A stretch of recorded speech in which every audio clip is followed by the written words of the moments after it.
So I'm Ola Rudner. I'm the conductor, guest conductor here with this wonderful orchestra. And I live in Vienna. Originally I'm from Sweden. And I started also playing the violin a long time ago and then turned to conducting. And yes, I'm very happy to be here now. That's very long time ago, very long time ago. I started, as I said, as a violinist, and I studied that in Copenhagen, in Manchester, and in Salzburg, and that's why I came to Austria.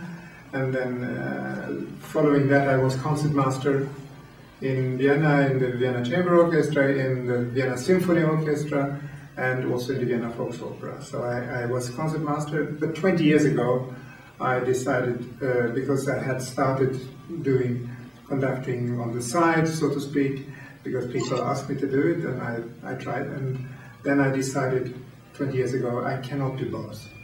So I decided clear-cut, only conducting, but I still play the violin. So yes, it's a long, long, long time ago. You can imagine 20 years ago is when I really stopped everything else just to conduct. Oops. You mean perhaps composer or... As you wish, composer, I mean, performer. Actually, my last violin teacher, Sándor Vég, Hungarian violinist, he is somehow, I must say, one of my most important musical heroes, if you wish. He was an amazing musician, very good violinist, and he had a famous quartet. But he had a musical instinct and a feeling for how to play each composer in a way that I've never seen anywhere else. And so this whole culture going back with him even to the beginning of 1900, because he worked a lot with Pablo Casals, famous cellist.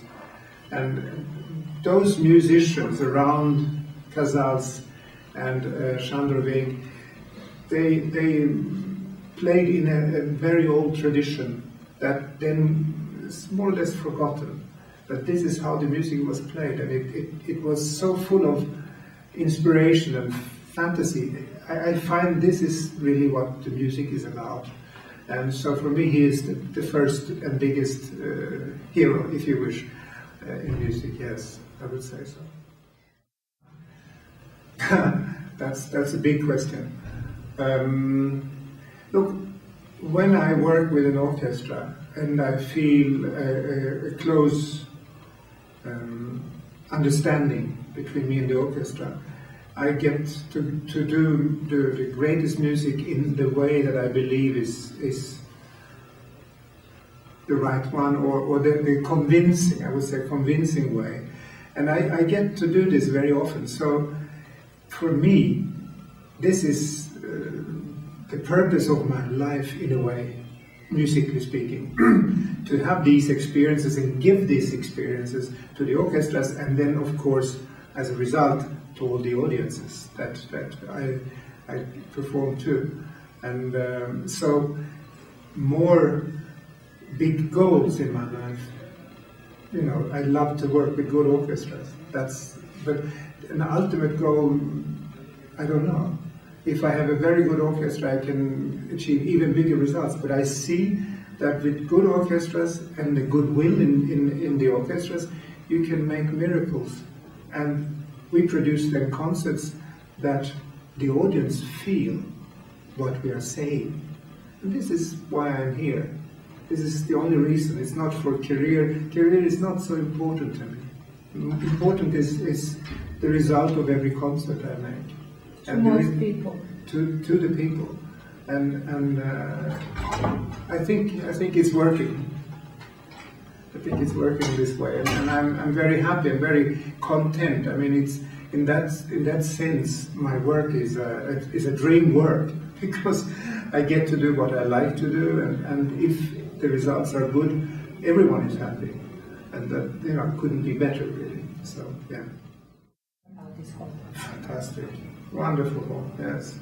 I would like to listen to a concert myself, but I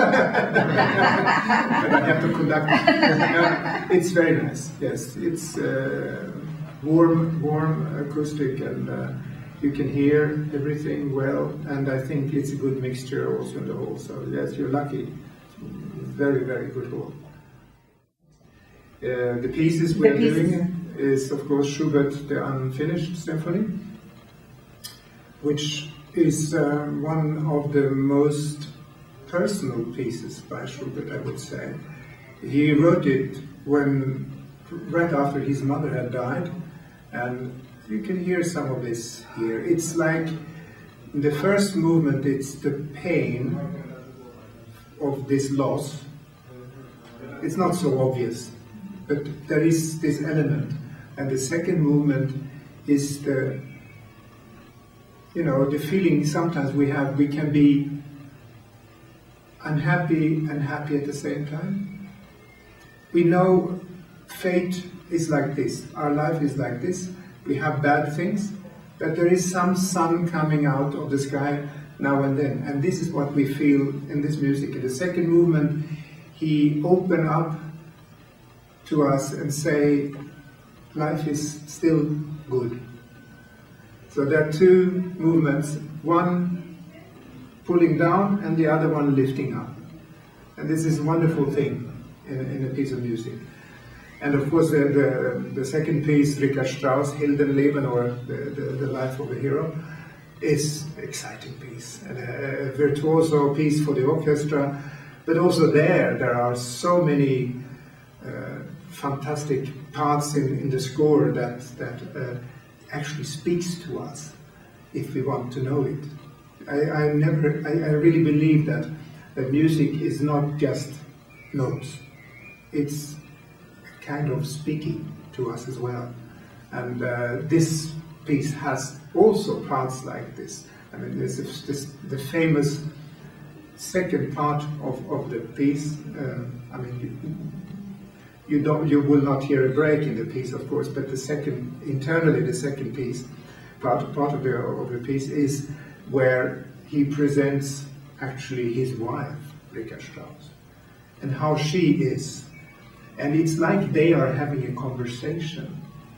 She is being, what should I say, very talkative, very spirited, and changing her mind all the time, and he's trying to keep her cool, and in the end they meet and they embrace each other, and I don't know what they're doing more, but it becomes very intimate, and you have all sorts of pieces in the piece, which are full of character. I mean, there is also the first, perhaps I said the wrong time around here, but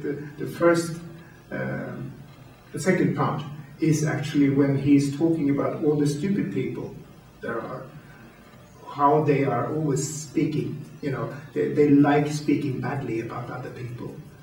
And this is, the instruments are woodwinds, and they play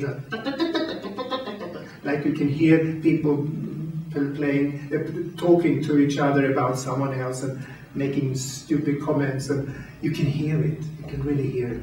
And then, of course, it's a journey of his life, and in the end, after also some very dramatic episodes where we have kind of a war going on as well, but in the end we see him as an old man when he can look back at his life and all these strange things that can happen to a person, and especially if you're an artist. And it's a wonderful piece, and it's a big line like this also.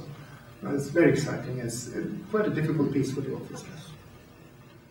Thank you so much for the interview. We want to ask you for the last is to invite our audience to come to the concert this weekend, and if at the end of the invitation, can you say Vive alla OFUNAM? You have to write that down. Which means? It's like enjoy OFUNAM, feel OFUNAM. Vive la OFUNAM. Vive alla FUNAM.